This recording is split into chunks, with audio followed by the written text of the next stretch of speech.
ومن سيئات أعمالنا ومن يهده الله فلا مضل له ومن يضلله فلا هادي له وأشهد أن لا إله إلا الله وحده لا شريك له وأشهد أن سيدنا ونبينا وسفينا وحبيبنا ومولانا الذي أرسله بالحق بشيرا ونذيرا وداعيا إلى الله بإذنه وسراجا منيرا فإن أصدق الحديث كتاب الله وخير الهدي هدي محمد صلى الله عليه وسلم وشر الأمور محدثاتها وكل محدثة بدعة وكل بدعة ضلالة وكل ضلالة في النار. أعوذ بالله من الشيطان الرجيم. بسم الله الرحمن الرحيم. اقرأ باسم ربك الذي خلق خلق الإنسان من علق اقرأ وربك الأكرم الذي علم بالقلم علم الإنسان ما لم يعلم. وقال الله تعالى في موضع آخر قل هل يستوي الذين يعلمون والذين لا يعلمون. وقال النبي صلى الله عليه وسلم عن أبي هريرة رضي الله عنه قال قال رسول الله صلى الله عليه وسلم من سلك طريقا يلتمس فيه علما سهل الله طريقا إلى الجنة. رواه مسلم. শ্রদ্ধেয় সম্মানীয় আজকের এই জুমা মসজিদের উপস্থিত মুসল্লিগণ, প্রশংসা গুণগান গুণকীর্তন হামদ ও সানা সেই মহান আল্লাহ রাব্বুল আলামিনের জন্য, যেই মহান আল্লাহ রাব্বুল আলামিন আমাদেরকে আজকে এই পবিত্র দিনে পবিত্র জায়গায় জুমার সালাত আদায় করার জন্য উপস্থিত হওয়ার তৌফিক দান করেছেন। তাই সকলে আলহামদুলিল্লাহ। ব্রাদার ইসলাম, তারই পরিপরি তারই প্রিয় রসুল, প্রিয় মানব, নবী মক্কি ও নবী মদানি জনাবে মুহাম্মদুর রাসূলুল্লাহ সাল্লাল্লাহু আলাইহি ওয়াসাল্লামের প্রতি অসংখ্য কোটি কোটি দরুদ ও সালাম বিবর্ষিত হোক। বলুন আল্লাহুম্মা সাল্লি আলাইহি আল্লাহুম্মা বারিক ওয়া সাল্লিম। সম্মানিত উপস্থিতি, আমি আপনাদের সামনে কোরআন মজিদ হইতে দুই জায়গা থেকে দুইটি আয়াত এবং রাসূলের হাদিস থেকে একখানা রাসূলের হাদিস পরিবেশন করেছি।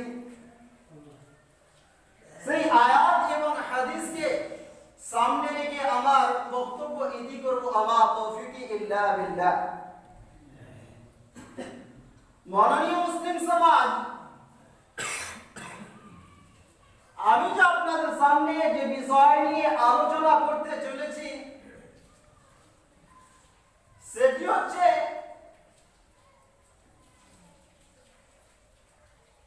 আমরা যে শিক্ষা শিখছি কোন জায়গা থেকে শিখছি, যে জায়গা থেকে শিখছি সেই জায়গাটার প্রয়োজন কতটুকু সেই সম্পর্কে কিছু বলবো ইনশাআল্লাহ। সম্মানীয় উপস্থিতি, আমরা যে জায়গা থেকে শিক্ষা শিখছি, শিক্ষা অর্জন করছি, সেই জায়গাটা হচ্ছে মাদ্রাসা কিংবা মসজিদ। তো আমাদেরকে সর্বপ্রথমে জানতে হবে যে মাদ্রাসা কাকে বলে। মাদ্রাসা হচ্ছে ইসমে জর্ফ, সিগায়ে ইসমে জর্ফ, যার অর্থ হচ্ছে, এটা হচ্ছে বহুবচন, যার অর্থ হচ্ছে একটি শিক্ষা দেওয়ার জায়গা। শিক্ষা দেওয়ার জায়গা, শিক্ষা অর্জন করার জায়গা, এটি মাদ্রাসা। এটি হচ্ছে এক বচন। এটি বহুবচন হচ্ছে মাদারিস, যার অর্থ হচ্ছে অনেকগুলো শিক্ষা দেওয়ার জায়গা। তো আমরা শিক্ষা অর্জন করতে যাই, শিক্ষা শিখতে যাই একমাত্র মাদ্রাসা কিংবা মসজিদ। এ মাদ্রাসা এলো কোথা থেকে, এ মাদ্রাসা মসজিদ এলো কোথা থেকে, সেদিকে আমাদেরকে এগিয়ে যেতে হবে। কিন্তু আল্লাহ তাবারক ওয়া তাআলার নবী জনাব মুহাম্মদুর রাসূলুল্লাহ সাল্লাল্লাহু আলাইহি ওয়াসাল্লাম তার আগে তিনি বলেছেন যে আমরা যে শিক্ষা শিখব সেই শিক্ষাটি, যে শিক্ষা আমাদের প্রতি ফরজ করানো হয়েছে সেই শিক্ষাটি কোনটি শিক্ষা? আল্লাহ রাব্বুল আলামিন নবী জনাব মুহাম্মদুর রাসূলুল্লাহ সাল্লাল্লাহু আলাইহি ওয়াসাল্লাম তিনি হাদিসের মধ্যে বলেছেন, আনাস ইবনে মালিক রাদিয়াল্লাহু তাআলা আনহু قال قال رسول الله صلى الله عليه وسلم طلب العلم فريضة على كل مسلم طلب العلم فريضة على كل مسلم الله الرسول صلى الله عليه وسلم হাদিসের রাবি আনাস বিন মালিক রাদিয়াল্লাহু তাআলা আনহু, আনাস বিন মালিক রাদিয়াল্লাহু তাআলা আনহু তে বর্ণিত, তিনি বলেন আল্লাহর রাসূল সাল্লাল্লাহু আলাইহি ওয়াসাল্লাম বলেছেন, সারা পৃথিবীর বুকে যতগুলো মুসলিম নর ও নারী রয়েছে, যতগুলো মুসলিম সম্প্রদায় রয়েছে, যতগুলো নর ও নারী রয়েছে, মহিলা এবং পুরুষ রয়েছে, সেই সমস্ত মুসলিম নারী ও নরের প্রতি শিক্ষাকে অপরিহার্য করে দেওয়া হয়েছে, শিক্ষাকে কম্পালসারি করে দেওয়া হয়েছে। শিক্ষা শিখতেই হবে, শিক্ষা অর্জন করতেই হবে, নচেত আমাদের পার পাওয়া যাবে না। যেখানে যাই শিক্ষা অর্জন করতে হবে, প্রত্যেকটি মুসলিম নর ও নারীর প্রতি শিক্ষা অপরিহার্য।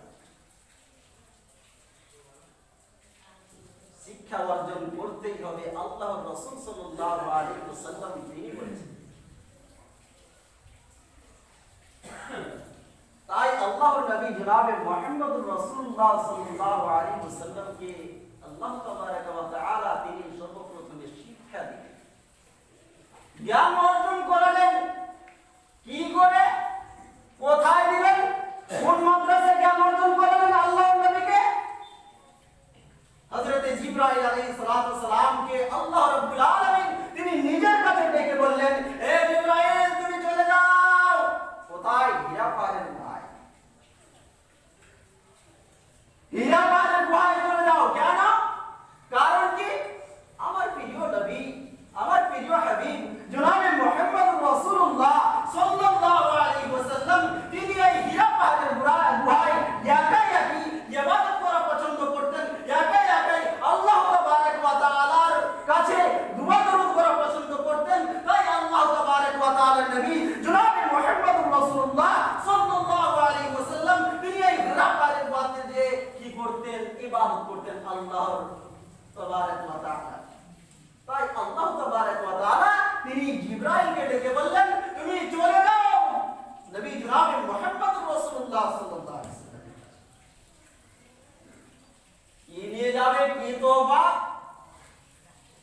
তোফা রয়েছে, তোফা নিয়ে যাও।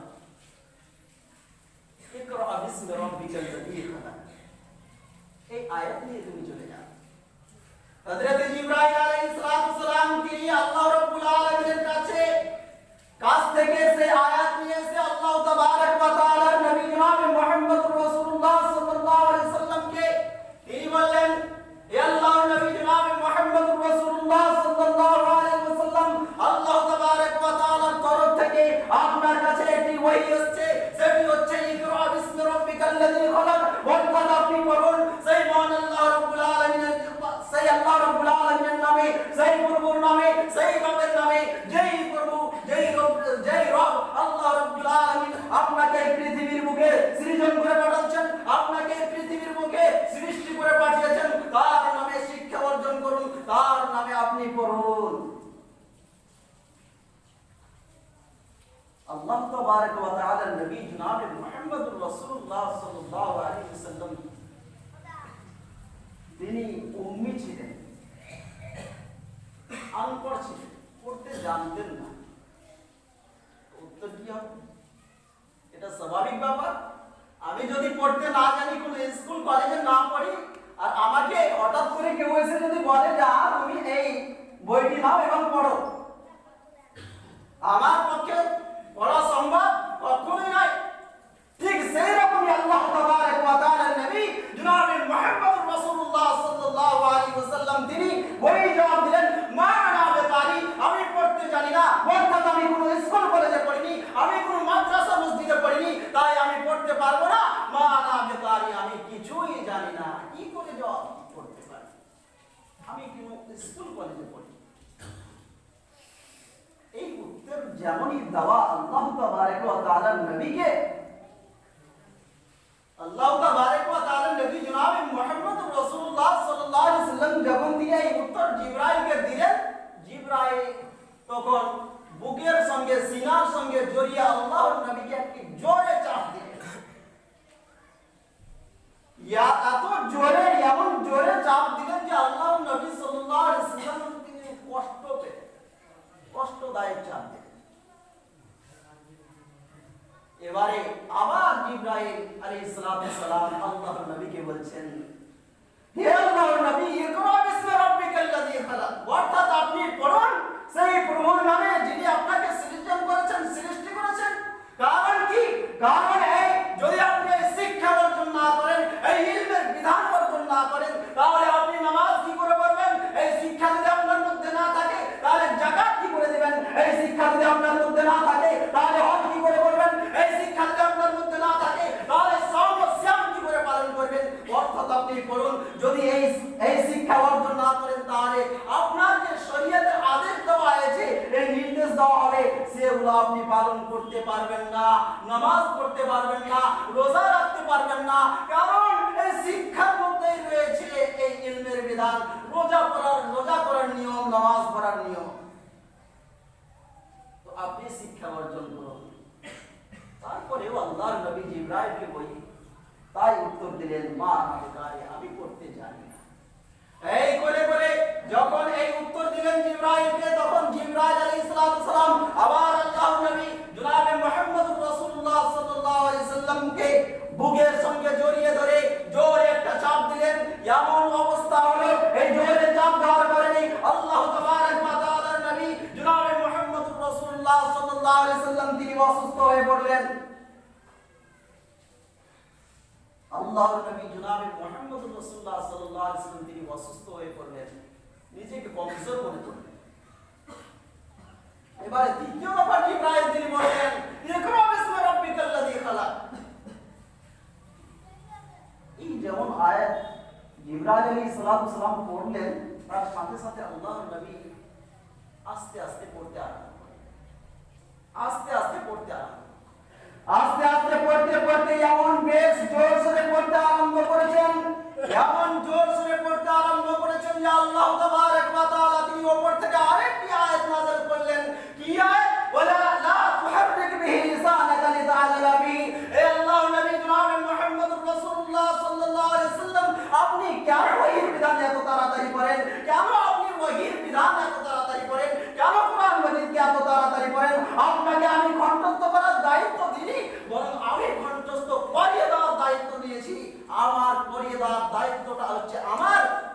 আপনি শুধু পড়েন আস্তে আস্তে, বেশ জোর সরে পড়তে হবে না। ভাই আমার বন্ধুগণ, হাদিস এই ওহির বিধান ঘটনা দ্বারা প্রমাণিত যে আল্লাহ তাবারক ওয়া তাআলা নবী জনাবে মুহাম্মদ রাসূলুল্লাহ সাল্লাল্লাহু আলাইহি ওয়াসাল্লাম কে শিক্ষা অর্জন করতে গিয়ে এত কষ্ট ভোগ করতে হয়েছে, এত দুঃখ ভোগ করতে হয়েছে। আল্লাহ তাবারক ওয়া তাআলার শরীর, আল্লাহ তাবারক ওয়া তাআলার নবী জনাবে মুহাম্মদ রাসূলুল্লাহ সাল্লাল্লাহু আলাইহি ওয়াসাল্লামের শরীর অসুস্থ হয়ে পড়েছিলেন। তো আমাদের মতো, আপনার মতো এই ছেলে মেয়েদেরকে কত কষ্ট ভোগ করতে হয় একটু ভেবে দেখেছেন? না, কখনোই ভেবে দেখেননি। যদি আজকে আমরা ভেবে দেখতাম, তাহলে যদি আপনার ছেলেকে মাদ্রাসায় শিক্ষা অর্জন করতে দিয়েছেন, দিতে গিয়ে আলেম সাহেব শিক্ষা দিতে গিয়ে হয়তো এক আধ ছড়ি মেরে দিয়েছে, মেরে দেওয়ার কারণে ছেলে ভাবতে যাওয়া বলে দেয়, ভাবতে যেয়ে বলে দেয় যে অমুক শিক্ষক আমাকে মেরেছে, তখন আপনি বাড়ি থেকে ছেলের কথা শুনে এসে দোস্তারকে, আলেমকে ডাঁট ডাপট করেন, গালি দেন। এই হচ্ছে আমাদের অবস্থা, এই হচ্ছে আমাদের মুসলিম সমাজের অবস্থা। কখনোই নয়। আল্লাহ তাবারক ওয়া তাআলার নবীকে এত কষ্ট ভোগ করতে হয়েছে, আপনাকে তো দূরের কথা। বন্ধুগণ, শিক্ষা দেওয়ার জায়গা হলো মাদ্রাসা। হীরা পাহাড়ের গোয়া, হীরা পাহাড়ের গোয়া ইব্রাহিম, তিনি আলেম উস্তাদ, আল্লাহর নবী জনাবে মুহাম্মদুর রাসূলুল্লাহ সাল্লাল্লাহু আলাইহি ওয়াসাল্লাম তিনি ছাত্র শিক্ষা দিলেন, ইকরা বিসমি রাব্বিকাল্লাযী। এবার সেখান থেকে ওহির বিধান শিখেছে আল্লাহ তাবারক ওয়া তাআলার নবী জনাবে মুহাম্মদুর রাসূলুল্লাহ সাল্লাল্লাহু আলাইহি ওয়াসাল্লাম যখন তিনি মক্কা থেকে মদিনা হিজরত করে এলেন, মক্কা থেকে মদিনা যখন হিজরত করে এলেন, তখন আল্লাহ তাবারক ওয়া তাআলার নবী জনাবে মুহাম্মদুর রাসূলুল্লাহ সাল্লাল্লাহু আলাইহি ওয়াসাল্লামের সর্বপ্রথম কাজ হলো মসজিদে নববী তৈরি করা। মদিনায় এসে মসজিদে নববী তৈরি করলেন। মসজিদে নববী তৈরি করার পরে মসজিদের একটি কোণাতে শিক্ষা দেওয়ার জায়গা মাদ্রাসা তৈরি করলেন, যে মাদ্রাসা মাকামে সুফা নামে পরিচিত। মাকামে সুফা নামে পরিচিত। আমরা মাকামে সুফা নামে সেই মাদ্রাসাকে জানি, যে মাদ্রাসা আল্লাহ তাবারক ওয়া তাআলার নবী তিনি তৈরি করেছিলেন। আজকে সেই মোতাবেক আমরা মাদ্রাসা তৈরি করে ছেলে মেয়েদেরকে শিক্ষা দিই, এই শরীয়তের শিক্ষা দিই, ইসলামের শিক্ষা দিই। যদি এই শিক্ষা আমরা না দিতাম আজকে, তাহলে ইসলাম কোন দিকে চলে যেত, ইসলামের নাম হিসাব মিটে যেত। কিন্তু আজকে আমরা এই ইসলামের শিক্ষা ধরে আছি, তার জন্য এই মাদ্রাসা তৈরি করে রেখেছি, তার জন্য এই বর্তমানে ইসলামের শিক্ষা রয়েছে। নচেত এই শিক্ষা থাকতো না। আল্লাহ তাবারক ওয়া তাআলার নবী তিনি মাদ্রাসা তৈরি করলেন, মাকামে সুফা নামে মাদ্রাসা, মসজিদের একটি কোণায়, মসজিদের নববী। সাহাবাগণকে, সাহাবায়ে-কেরামদেরকে আল্লাহ তাবারক ওয়া তাআলার নবী তিনি ওই জায়গাতে শিক্ষা দিতেন। এটি একটি মাদ্রাসা। এখানে উস্তাদ আলেম হচ্ছেন আল্লাহ তাবারক ওয়া তাআলার নবী এবং সাহাবাগণ তার ছাত্র। এই কোলে কোলে শিক্ষা আমাদের আজকের জামানা, এই বর্তমান কালে এসে গেছে। বিরাদরানে ইসলাম, এই হচ্ছে মাদ্রাসা। ওই মাদ্রাসা থেকে আমরা আজকে এই মাদ্রাসা তৈরি করছি। এবারে আসুন, যদি আমরা এই অন্তর হয়ে থাকি, এই মাদ্রাসা না থাকে, মসজিদ না থাকে, তাহলে আমরা ইসলামের শিক্ষা শিখতে পাবো না। কোথা থেকে শিখবো? শিক্ষা শিখতে পাবো না। তাই আল্লাহ তাবারক ওয়া তাআলার নবী জনাবে মুহাম্মদুর রাসূলুল্লাহ সাল্লাল্লাহু আলাইহি ওয়াসাল্লাম যখন এই মাদ্রাসায় না থাকবে, তখন শিক্ষা শিখতে পারবো না আমরা, তখন আমরা আনপড় হয়ে থাকবো। আর যখনই আনপড় হয়ে থাকবো, তখনই আমাদের ইসলাম মিটে যাবে। তাই আল্লাহ তাবারক ওয়া তাআলা তিনি কোরআন মাজিদের মধ্যে বলেছেন, কুল হাল ইয়াস্তাবিল লাযীনা ইয়া'লামুনা ওয়াল লাযীনা লা ইয়া'লামুন। হে আল্লাহ তাবারক ওয়া তাআলার নবী জনাবে মুহাম্মদুর রাসূলুল্লাহ সাল্লাল্লাহু আলাইহি ওয়াসাল্লাম, আপনি মানবদেরকে বলে দেন, একজন শিক্ষিত ব্যক্তি আর একজন অশিক্ষিত ব্যক্তি, তারা কি দুজনে সমান? আজকে আমরা শিক্ষিত হয়েছি, ইসলামী শিক্ষায় শিক্ষিত একমাত্র এই মাদ্রাসা মসজিদের কারণে।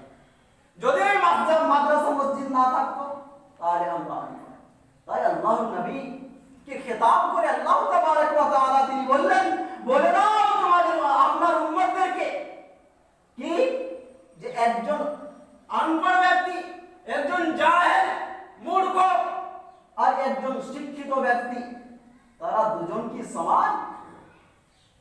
কখনোই না, কখনোই তারা সমান হতে পারে না। তারপর অন্য জায়গায় আল্লাহ তাবারক ওয়া তাআলা তিনি বলছেন, কুল হাল ইয়াস্তাবিল আ'মা ওয়াল বাসীর। একজন ব্যক্তির চক্ষু রয়েছে, একজনের চক্ষু নাই, তারা দুজন কি সমান? কখনোই হতে পারে না। একটি যেমন অন্ধকার ঘর আর একটি আলোতে আলোকিত করা ঘর একই হতে পারে না, ঠিক সেই রকমই শিক্ষিত ব্যক্তি এবং অশিক্ষিত ব্যক্তি কোনোদিনই এক হতে পারে না। ব্রাদার ইসলাম, ভেবে দেখবেন, যেই সমাজে যেই পরিবারে আলেম রয়েছে, যেই সমাজে আলেম রয়েছে, যেই কওমে আলেম রয়েছে, মনে রাখুন সেই কওমের মানব সম্প্রদায় আলোতে আলোকিত হয়ে আছে। যেই সমাজে যেই কওমে আলেম নাই, ইসলামের শিক্ষাতে শিক্ষিত ব্যক্তি নাই, মনে রাখুন সেই কওম, সেই পরিবার, সেই সমাজ অন্ধকারে ডুবে রয়েছে। কারণ একটি অন্ধকার ঘরে যেমন কিছু খুঁজে পাওয়া যায় না, ঠিক সেই রকমই একজন পরিবারের মধ্যে যদি একটি আলোতে আলোকিত করা আলেম না থাকে, কোরআন ও হাদিসের শিক্ষায় শিক্ষিত হওয়া একজন আলেম না থাকে, তাহলে কিন্তু আপনার পরিবার সফল নয়। আপনি সেই পরিবারে ইসলামের কিছু খুঁজে পাবেন না। আল্লাহ তাবারক ওয়া তাআলা যে নামাজ পড়তে বলেছেন, তো কিভাবে নামাজ পড়বো? কার কাছে যাবেন আপনি? কোথায় পাবেন? একমাত্র এই আলেমের কাছে, যে শরীয়তি ইলম যার কাছে আছে তার কাছেই পাবেন। এবং যে শরীয়তি ইলম শিখেছে সে কোথা থেকে শিখলো? এই মাদ্রাসা মসজিদ থেকে। এতটা হচ্ছে আমাদের প্রয়োজন, যেই প্রয়োজন আল্লাহ তাবারক ওয়া তাআলা নবী জনাবে মুহাম্মদুর রাসূলুল্লাহ সাল্লাল্লাহু আলাইহি ওয়াসাল্লাম আল্লাহ রাব্বুল আলামিন প্রয়োজন ভেবে মাদ্রাসা নামক আল্লাহর নবীকে শিক্ষা দিলেন, আল্লাহর নবী সাহাবাগণদেরকে শিক্ষা দিলেন। ব্রাদার ইসলাম, তাই শেষের বেলা দোয়া থাকবে আল্লাহ রাব্বুল আলামিন যেন আমাদেরকে এই ইসলামকে, ইসলামী শিক্ষাকে টিকিয়ে রাখার তৌফিক দান করে এবং এই মসজিদ মাদ্রাসাকে টিকিয়ে রাখার তৌফিক দান করে। আর আমাদেরকে, আমাদের এই ছেলে মেয়েদেরকে মাদ্রাসা মসজিদে বেশি বেশি করে শিক্ষা দেওয়ার তৌফিক দান করে। আমিন। আলহামদুলিল্লাহি রাব্বিল আলামিন। ربنا تقبل منا إنك أنت السميع العليم وتب علينا منا إنك أنت التواب الرحيم. سبحان ربك رب العزة عما يصفون وسلام على المرسلين والحمد لله.